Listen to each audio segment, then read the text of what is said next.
Here's your reminder that fatphobia is rooted in racism. As always, if you haven't read this book, go do that. The main thing to understand is that for the last 300-ish years, white folks have been marketing fatness as a black trait. And this is regardless of whether or not black people individually were actually fat. That was irrelevant.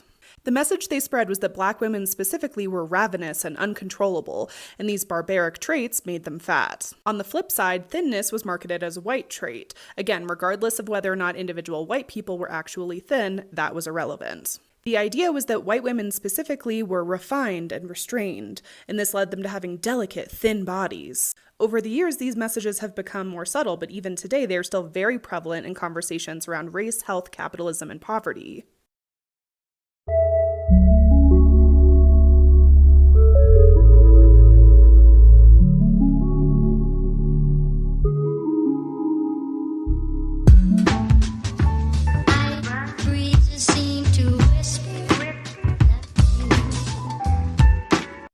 I just learned something new about fatphobia, and it's like kinder of disgusting, so I wanted to share it. 30% of fat bodies have type 2 diabetes, but 24% of thin bodies have type 2 diabetes. And you're probably thinking okay, but yeah, fat people have it, more often than. I was on a date with a doctor last night, and he was saying that thin people are less likely to even go in if they're presenting symptoms of type 2 diabetes. Doctors are less likely to order tests to test the blood sugar levels because of weight bias, so it's actually estimated at least 10% more of thin bodies have type 2 diabetes, but they just go. So I recently saw a considerably skinny woman with a visible thigh gap post a picture of herself in this bathing suit on social media.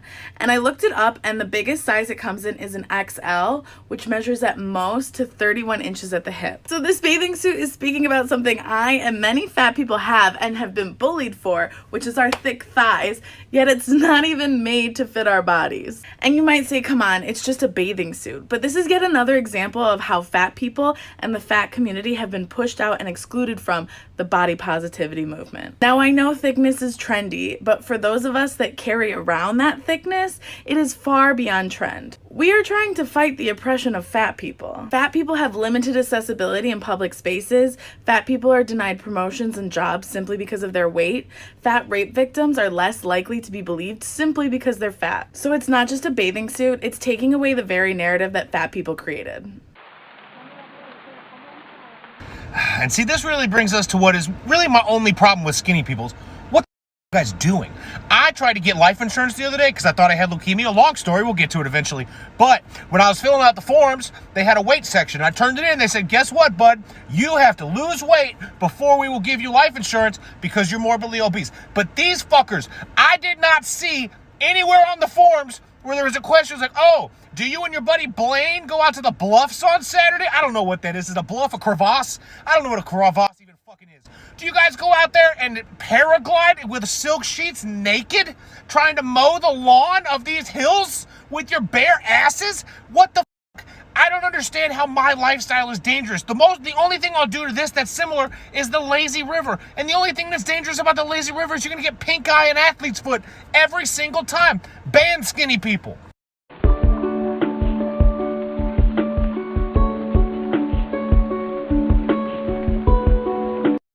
Of complaining about anything. Learn to be thankful for everything. Wonder when we're going to collectively get rid of our fat phobia on this app. I know it's never going to happen, but even though you might not necessarily be fat phobic, sorry, I was looking at myself in the mirror, I'm really pretty. Even though you might not necessarily be outwardly fat phobic and body shaming other people, even if you do it publicly about yourself on the app, on any platform, to anybody, it is very fat phobic, and it's annoying. Because you've got fat arms, great. I got a whole fat body. Doctors don't take me seriously, and people don't take me seriously. But I'm glad you gotta complain about your fat arms, and I'm glad you gotta get an ass. No hate to you, obviously. I don't wish hate on anybody. It's just annoying how casual fat phobia is just accepted. And how you guys can be like, oh yeah, my arms are so ugly. But I would never body shame anyone. You just did. Anyways, bye. I'm pretty. You know, I know you said we can't change our sexualities, but this comment made me want to stop being a lesbian.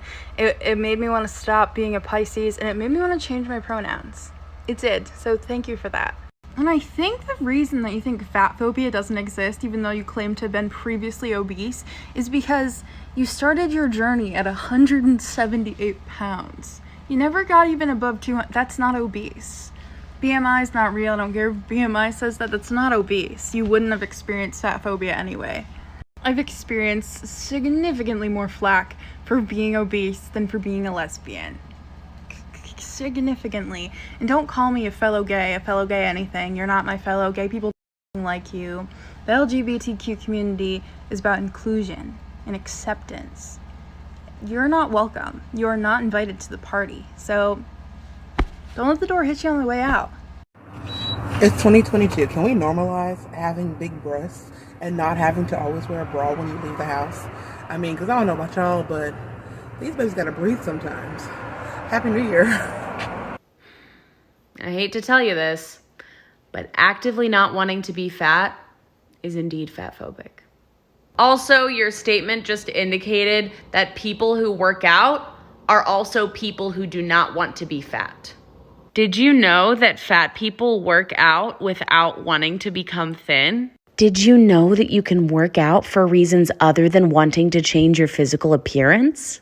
The fitness and diet industry has absolutely perverted what exercise is and what it is good for, like mental health and cardiovascular health. The industry has brainwashed us into thinking that we can micromanage and control our bodies and exactly what every part of our bodies look like. Sure, you can control your body to some extent, but not through healthy means.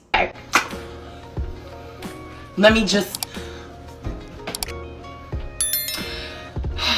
If you are skinny, if you're super thin, if you're mid-sized, if you're slightly chubby, you don't know what it's like to really be fat. So stop calling yourself fat all the time. It really pisses me off and everyone else who is actually fucking fat. Me being 11 years old, and the day that my sexually abusive dad, who's a narcissist, decides to call my house phone and leave a message and say, I'm about to off myself and I'm gonna put that on you now, so you gotta deal with that. And while I was dealing with that, I ran outside my house to go to my best friend's. Well, then these teenage boys saw me and they came up in their car and they took something out of their car and it looked like a rock. Bitch, what the rock was doing in their car, I don't fucking know, but they threw it at me and my head started bleeding and they said, moo moo motherfucker, you a fat cow. I was 11 years old going through something traumatic, but because I was fat, nothing else but being fat, and I was assaulted on one of the worst days of my life. That's what actually being fat is. So please, tell me about your mid-size woes. Tell me about your skinny girl woes. Cause a bitch ain't gonna listen. I will all day long say body positivity for all body sizes, but do not try to get and understand the level of discrimination that fat women face, especially fat women of color. So shut the fuck up. Stop feeling the body positivity hashtag with mid-sized girls. Thanks.